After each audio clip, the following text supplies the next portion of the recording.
মূসা আলাইহিস সালাতু ওয়াস সালাম আল্লাহ তাআলাকে যখন প্রশ্ন করলেন, মাওলা আজকে আমার সাথে আপনার সাথে যেরকম কথোপকথন হচ্ছে, কিয়ামতের আগ মুহূর্তে আপনি কি কোনো মানুষের সাথে এরকম কথোপকথন করবেন কিনা, এরকম কথা বলবেন কিনা? আল্লাহ তাআলা মূসাকে প্রশ্ন করলেন, মূসা রে, তোমার সাথে যে আমি কথা বলতেছি জানো কিনা আমার মাঝে তোমার মাঝে কেমন ব্যবধান? ও মূসা, আমি যে তোমার সাথে কথা বলতেছি, তোমার মাঝে আমার মাঝে কেমন ব্যবধান নিয়ে আমি কথা বলতেছি তুমি কি জানো নাকি? আল্লাহ তাআলাকে মূসা বললেন, মাওলা গো, আমি তো জানি না আপনার সাথে আমার মাঝে কেমন ব্যবধান। তখন আল্লাহ তাআলা ডাক দিয়া বললেন, মূসা তোমার মাঝে আমার মাঝে ৭০,০০০ পর্দার ব্যবধান। সুবহানাল্লাহ, কয় হাজার পর্দার ব্যবধান? এরে মূসা, ৭০,০০০ পর্দার ওপারে তুমি, এপারে আমি। জানুনি মূসা, ৭০,০০০ পর্দার মধ্যে এক একটা পর্দা কেমন মোটা। মূসা রে, এক একটা পর্দা ১,০০০ রাস্তার সমান মোটা। সুবহানাল্লাহ, এরকম ৭০,০০০ পর্দার ওপারে আমি আর ওপারে তুমি। এরে মূসা, তোর মাঝে আমার মাঝে ৭০,০০০ পর্দার ব্যবধান। তবে মূসা শুনে রাখ, আমি কিয়ামতের আগ মুহূর্তে আমার এমন এক পয়গম্বর, এমন এক হাবিবকে আমি পৃথিবীতে প্রেরণ করব, যিনারে সৃষ্টি না করলে আমি কিছুই সৃষ্টি করতাম না।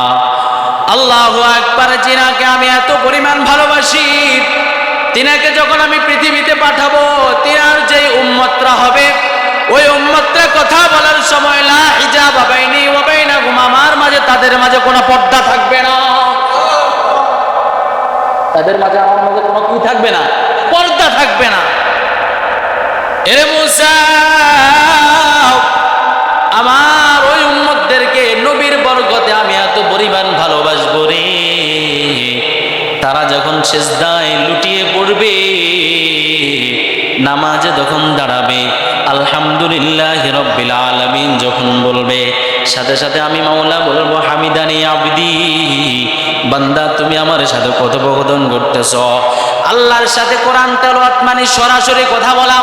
আমাদের দুনিয়ার চক্ষুতে যদিও না দেখি, কিন্তু এটাই বাস্তবতা, আল্লাহর মাঝে আমার মাঝে আর কোনো পর্দা থাকে না ওই সময়। সুবহানাল্লাহ। তাহলে প্রিয় নবীর বরকতে আমরা কেমন ভাগ্যবান হলাম, কেমন সৌভাগ্যবান হতে পেরেছি। এরে বান্দা, ও নবীর উম্মতের দল, আমাদেরকে বুঝতে হবে, আমাদেরকে ভাগ্যবান যে আমরা, সেটার মূল্যায়ন নিয়ে আমাকে চলতে হবে। আমরা নবীর উম্মত হতে পেরে আমরা যে ভাগ্যবান হয়েছি, এটাও আমাদেরকে জানা দরকার এবং ওটা অনুযায়ী আমাদেরকে চলা দরকার, ঠিক না বেঠিক? কিন্তু আমরা চলি এমন সৌভাগ্যবান উম্মত হইয়া, তাগুদের পিছনে আমরা সব সময় দৌড়ি, নাস্তিকদের পিছনে সব সময় দৌড়ি, নাস্তিকদের চলাফেরার পিছনে আমরা দৌড়ি, নাস্তিকদের আদর্শ অনুসরণ করি। এরকম মানুষ আছে না?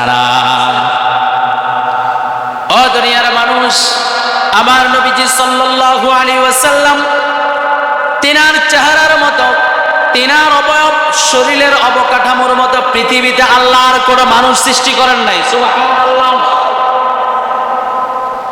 একবার জিবরাইল আলাইহিস সালাতু ওয়াস সালাম আল্লাহকে প্রশ্ন করলেন, মাওলা,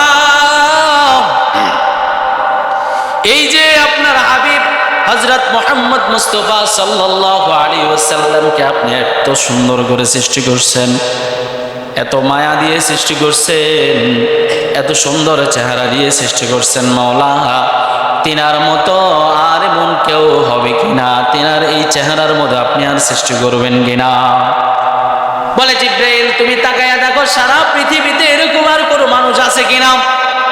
আল্লাহু আকবার। তিনার চেহারা যেমন সুন্দর, তিনার শরীরের অবকাঠামোর মতো আল্লাহ আর কাউকে সৃষ্টি করবেন না।